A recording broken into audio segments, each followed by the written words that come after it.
Hi, this is Manisha Singh. Welcome back to your on YouTube channel. Friends, I hope you all are doing very well और परीक्षा की तैयारी भी आपकी ठीक ठाक बहुत अच्छे वे में चल रही होगी। तो हाजिर हूँ आप सभी के बीच एक और गवर्नमेंट जॉब की अपडेट को लेके, जिसके लिए आई है बम्पर नंबर की सीटों के ऊपर वैकेंसी। तो ये वैकेंसी जो है निकल के आई है ना रेलवे की तरफ से, ग्रुप डी की वैकेंसी फॉर 2025।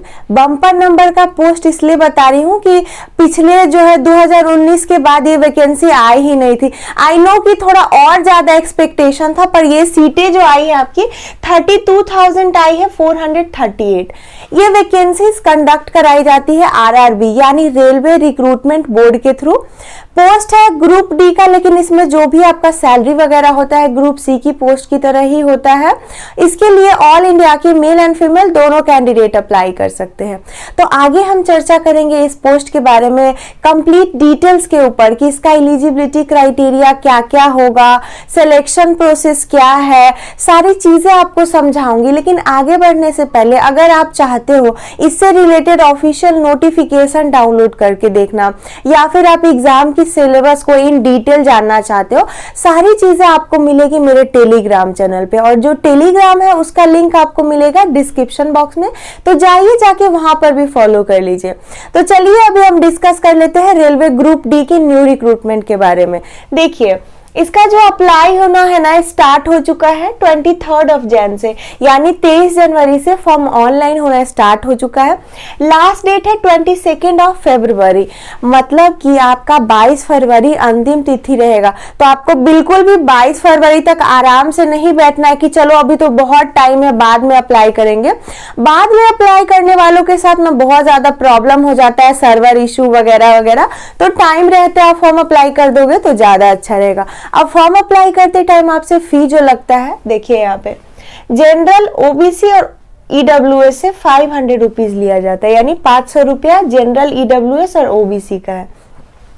एससी एसटी और जो भी फीमेल कैटेगरी की कैंडिडेट हो, चाहे किसी भी कैटेगरी से बिलोंग करे, फीमेल कैंडिडेट एससी एसटी 250 यानी 250। देखिए ये टोटली आपका जो है ना रिफंडेबल होता है। तो जो आपका 500 रुपीज लिया जाता है या जिनसे 250 रुपया लिया जाएगा, वो कब रिफंड होता है? ये आपका रिफंड होता है CBT 1 एग्जाम के बाद। मतलब कि आपने फॉर्म भर दिया तो ये मत सोचना कि एग्जाम में नहीं बैठोगे और आपका पैसा वापस आ जाएगा। आपको CBT 1 एग्जाम में पास हुए या फेल हुए डजंट मैटर, बस एग्जाम आपने कंडक्ट किया उसके बाद आपका जो है पैसा वापस आता है। उसके लिए फिर से आपको फिल करना होता है अपना जो बैंक अकाउंट की डिटेल्स होती है। तो फिर आपका 500 में से ना 490 रुपीज और 250 में से 240 रुपीज आपका वापस आ जाता है। तो ये आपका फॉर्म फी का डिटेल्स हुआ। अब बात करते हैं मोस्ट इंपॉर्टेंट थिंग के बारे में कि एज का लिमिट क्या रहेगा।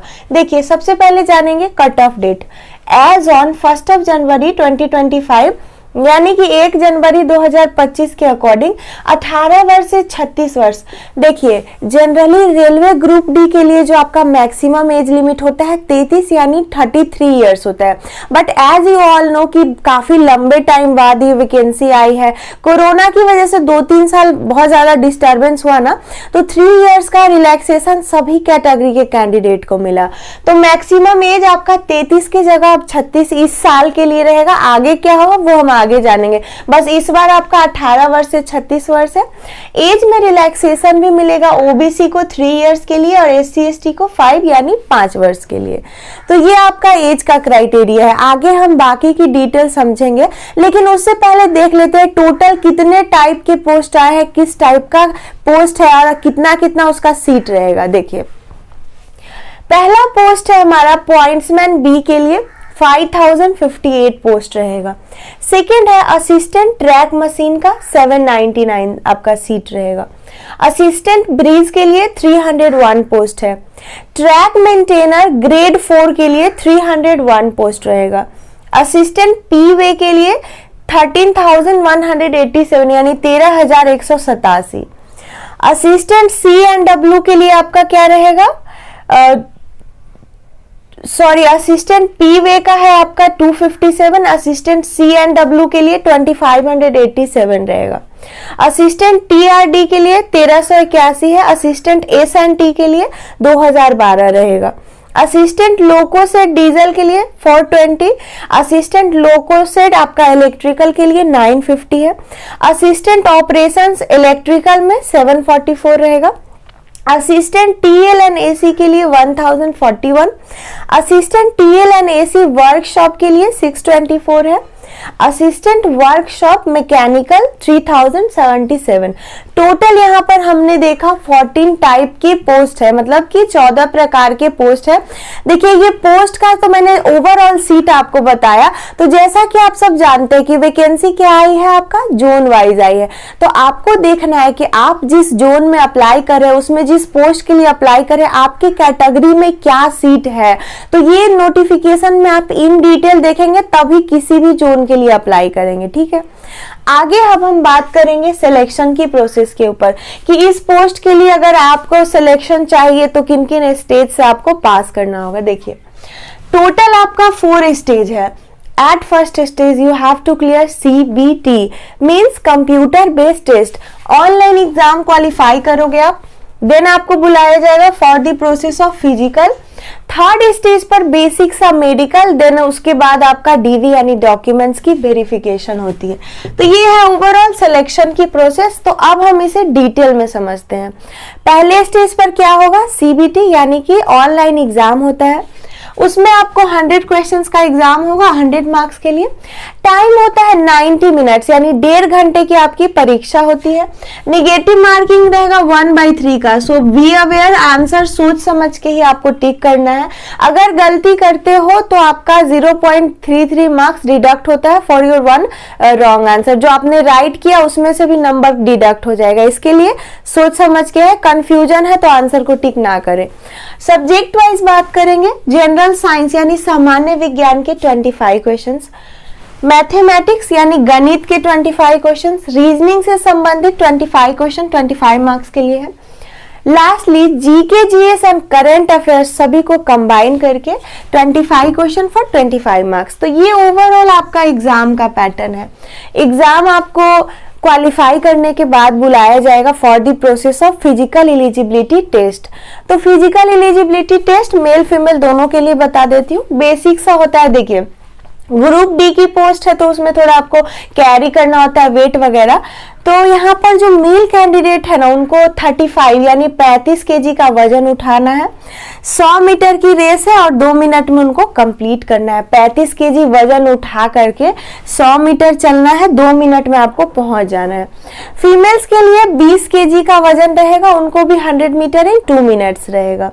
उसके बाद रनिंग होता है मेल फीमेल दोनों के लिए 1 किलोमीटर यानी 1000 मीटर की आपकी रेस होती है। मेल कैंडिडेट को 4 मिनट 15 सेकेंड में कंप्लीट करना है एंड फीमेल्स को 5 मिनट 40 सेकेंड में कंप्लीट करना है। So this is your overall physical criteria. यहाँ पे एग्जाम पैटर्न मैंने बता दिया। इसके बाद आपको जनरली बुलाया जाएगा for the process of basic medical and document verification. सारी चीजें कंप्लीट होने के बाद आपका सिलेक्शन हो जाएगा वहां पे। तो फिर आपको सैलरी जो मिलेगी ना 25,000 से 35,000 के बीच में। देखिए ये शुरुआती सैलरी है, बाद में सैलरी बढ़ते बढ़ते लाख 1.5 लाख के बीच पहुंच ही जाता है लास्ट होने तक। लेकिन ये जो स्टार्टिंग सैलरी है ना, ये आपकी सिटी पे डिपेंड करता है कि आपका किस सिटी में, किस जोन में, कहाँ पे आपकी भर्ती हुई है। तो उसके अकॉर्डिंग 25 से 35,000 के बीच में आपका शहर वाइज डिफर करता है सैलरी होता है। शुरुआती सैलरी भी बहुत अच्छी है। आपको मैंने पहले ही बताया कि ये वैकेंसी जोन वाइज है, तो अच्छे से सभी जोन की भर्ती अपने कैटेगरी वाइज पोस्ट के लिए देख लेंगे। तो सारी डिटेल्स मैंने आपको प्रोवाइड कर दी है railway group D new recruitment के रिगार्डिंग। आई होप आपके सारे क्वेरी क्लियर हो चुके होंगे। अब भी कुछ डाउट एंड कंसर्न है तो विदाउट हेजिटेशन कमेंट करके क्वेरी को सॉल्व कर ले। हाँ, ये वीडियो अच्छी लगी हो, यूजफुल लगी हो तो एक लाइक करना, दोस्तों के साथ भी शेयर कर देना। साथ ही साथ मेरे चैनल को सब्सक्राइब करके नोटिफिकेशन बेल आप ऑल पे सेट करके जाना, ताकि सारी न्यू जॉब की अपडेट सबसे पहले आप तक पहुंच सके। तो मिलूंगी फिर से किसी गवर्नमेंट जॉब की अपडेट के साथ। तब तक के लिए stay tune, bye bye, take care.